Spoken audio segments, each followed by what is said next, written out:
सो दोस्तों, TVS electronics limited ने अपने क्वार्टर वन के नंबर्स डिस्क्लोज कर दिए। ऑल अमाउंट जो है रुपीज इन लैक्स में देखने को मिल रही है। जून मार्च जून का सीक्वेंस कंपनी ने दे रखा है। सो कैसा रहा कंपनी का रेवेन्यू? तो कंपनी का इस क्वार्टर का रेवेन्यू है 96 करोड़ का। पिछले क्वार्टर में था 114 करोड़ और पिछले साल 111 करोड़ का रेवेन्यू कंपनी ने जनरेट किया था। तो 111 का 96 करोड़ हो चुका है। ईयरली जो है हमें ड्रॉप देखने को मिल रहा है। क्वार्टरली भी 114 का 96 होता हुआ देखने को मिल रहा है।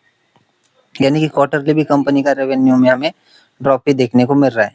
अगर अदर इनकम की बात करें तो इस क्वार्टर की 1 करोड़, पिछले क्वार्टर में 30 लाख थी और पिछले साल 68 लाख की अदर इनकम देखने को मिल रही थी। सो देखिए 68 की हो चुकी है 1 लाख या फिर उससे भी ज्यादा। तो ईयर ऑन ईयर बेसिस पे कंपनी की अदर इनकम बढ़ती हुई देखने को मिल रही है।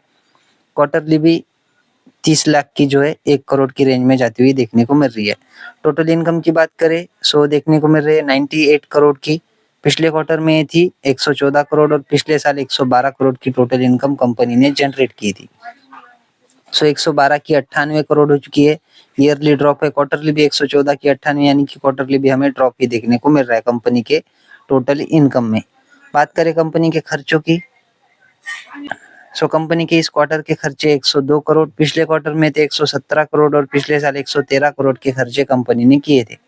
सो 113 के खर्चे 102 करोड़ हो चुके हैं। ईयर ऑन ईयर बेसिस पे ड्रॉप देखने को मिल रहा है खर्चों में। क्वार्टरली 117 की 102, यानी कि क्वार्टरली भी कंपनी के खर्चे हमें कम होते हुए देखने को मिल रहे हैं। बिफोर टैक्स के पहले के प्रॉफिट की बात करें तो 4 करोड़ माइनस में देखने को मिल रहा है।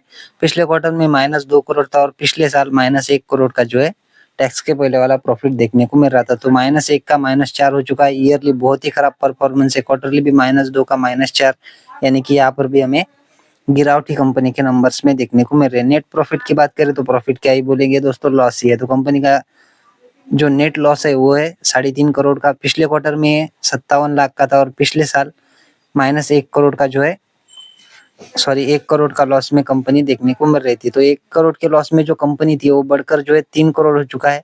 ईयर ऑन ईयर बेसिस पे कंपनी का घाटा बढ़ता हुआ देखने को मिल रहा है। क्वार्टरली 57 लाख का जो लॉस था वो बढ़कर 3 करोड़ 55 लाख होता हुआ देखने को मिल रहा है। ईयरली क्वार्टरली कंपनी के नंबर बहुत ही खराब है दोस्तों। वही सीक्वेंस हमें ईपीएस में देखने को मिलेगा। -1.90 का ईपीएस है इस क्वार्टर का। पिछले क्वार्टर में -31 था और पिछले साल -68 का ईपीएस देखने को मिल रहा था। सो -68 का -1.90 हो चुका है EPS. Year on year basis पे बहुत ही बड़ी गिरावट कंपनी के ईपीएस में है। क्वार्टरली भी -31 का -1.90 होता हुआ देखने को मिल रहा है। क्वार्टरली ईयरली कंपनी का परफॉर्मेंस बहुत ही खराब देखने को मिल रहा है दोस्तों, और ऊपर से छोटी कंपनी देखने को मिल जाती है। सो इतनी कुछ इंटरेस्टिंग ये कंपनी है नहीं, लेकिन फिर भी चाहो तो आप डीपली स्टडी करके इस कंपनी पे अपना कंपनी में निवेश करने का विचार कर सकते हो। लेकिन मेरी ये पहले ही डिस्क्लेमर है कि आप अपने जो इन्वेस्टमेंट एडवाइजर है उनकी तरफ से जो है एडवाइस लेकर ही इन्वेस्ट करने का सोचिए।